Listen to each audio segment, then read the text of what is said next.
Hi, this is Tarot Reader. Now, I get a lot of people who approach me or ask me how do I do tarot readings or how do they need to approach me for a consultation. I have published a video long ago, but I still get that question. I don't know why. See, there are a couple of ways in which you can get a tarot reading. You can book a session with me. Either if you're living in the same city where I'm based right now, then I can meet the client in a coffee shop or in a restaurant or where they call me. Okay, a personal reading makes a huge difference because that's when I ask the clients to hold the cards in their hands. I make them shuffle the cards. I make them pull out the cards individually. I mean, if you see the deck over here, I ask them to shuffle it with their own hands like this. Okay, I will lay them on the cloth, and I'll ask them to pull each card one by one. If it's a Celtic cross spread, I'll ask them to pull 10 cards one after the other from different places, and that's how I read the cards. I start with basic questions: your life in general, your work, your profession, your finances, your relationship life in general. If you're in love with someone specific, then I'll need the full name of that person. Yes. If suppose the person cannot meet me, the client cannot meet me, then the reading can be done over the phone or over Skype. Yeah. If it's done over the phone or Skype, I always request clients to record the conversation on their end. Okay. In a personal reading, while I'm reading the cards for any client in a coffee shop or a restaurant, I record it on their phone. Yes. The emphasis is more on recording because you need to understand when I do readings, whether I'm doing a Celtic cross spread or a 3-card spread, a lot of information is there in the cards. Okay. And it's not just one question. People come to me for detailed readings. I mean, you cover at least 6 to 7 questions or at least 4 to 5 questions, even if it's an hourly reading.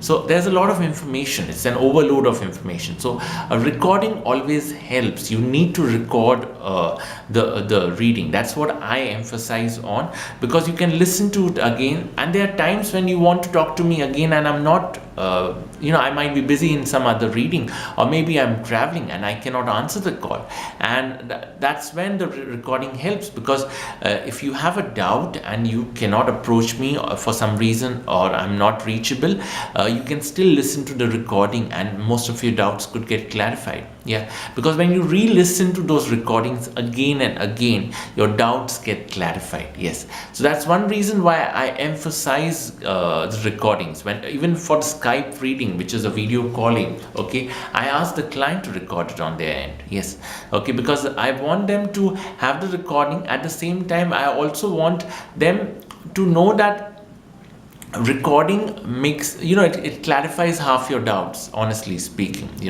When I'm doing a live reading, you record it, okay, and at the end of the reading, once you have the entire session on a recording, there are certain things which will come up later on. A lot of times, people don't get those questions at that very moment. They come up with the questions later on, and that's where this recording thing helps. It really helps. Yes. So the best way to get it done is in person. If you cannot meet me, I agree. I mostly have clients overseas or from different cities, not from where I am. Honestly speaking, I don't know why, but that's how it's in my life. Okay, so when people are in different cities or different countries, the phone reading or the Skype reading works best. In that case, I shuffle the cards for them. I ask them their full name. Okay, if it's a phone reading, I might ask them to send me their picture. And while I'm shuffling the cards, I chant their name. I recall their name again and again in my mind, that yes, I'm pulling the card for so and so, and we wish to know the right guidance. We wish to know about their work, their finances, their personal life, and so on and so forth. So that's how I do the readings. So all you need to do is give me a call, or send me an email, or send me a message.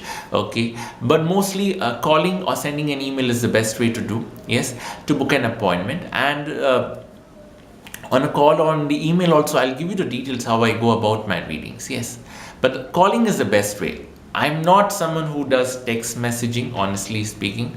Okay, a reading cannot be done on a messenger. This is what I personally feel. Okay, although I've worked for websites where I've answered clients' questions via messenger, but that's because that was a platform which was typically a messenger platform. But personally, I think that for readings, you need to call up and talk. You need to call and talk. That's what the main importance or the purpose of that reading is. That's how you get it clarified, because when you talk to someone, you answer the question at that moment. There's nothing ambiguous about it. There's nothing that is not answerable. Okay, that's how it works with me. Any doubts, any queries, do call. Take care. Tarot Reader. Bye.